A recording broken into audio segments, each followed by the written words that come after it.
এই গল্পটা আমাদের গ্রামের চুরের গল্প।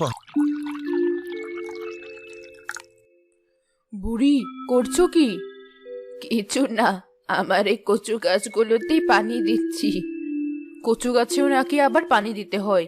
কি আর বলবো বুড়ি, বয়সের সাথে সাথে তোমার মাথাটাও গেছে।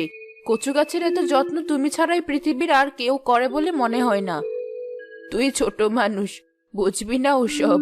এই কচু গাছগুলো না থাকলে আমি কি করে খেতাম?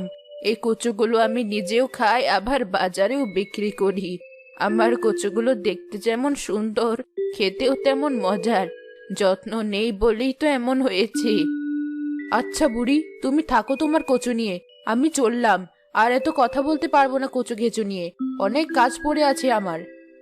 যা, কাজ বুঝি তোর একারই আছে, আমার নেই?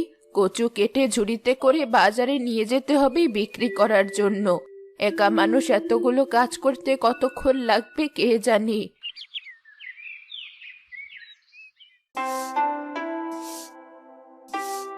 কোথায় যাচ্ছ? তাই আর যাবো, ছাগল চুরি করতে যাচ্ছি। যাওয়ার আগে বুড়িমার ওখানে একটু দেখে যেও তো। আচ্ছা মা, বুড়িমার কাছে কি ছাগল আছে যে চুরি করতে যাব?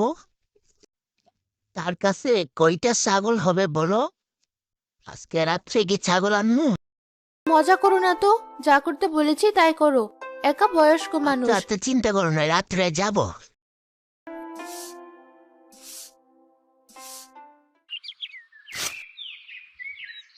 যাক, কচু শাকগুলো তোলা শেষ। এখন আবার এগুলো বাজারে বয়ে নিয়ে যেতে হবে। আজ মনে হয় একটু বেশি তুলে ফেলেছি। পারবো কি এতগুলো নিতে? বুড়িমা, আমি চলে এসেছি। তুইও চলে এসেছিস সে সকাল সকাল আমাকে বিরক্ত করতে? তোকে না বলেছি এত ঘন ঘন আমার এখানে না আসতে? শালার বুড়ি, তোর এখানে আইডিকা তুই নিষেধ দেশ, আজকে সবগুলাই কাইটে নিয়ে যাব। বুড়িকে একটু হেল্প করে রাত্রে চুরি করলে মাইন্ড করবে না।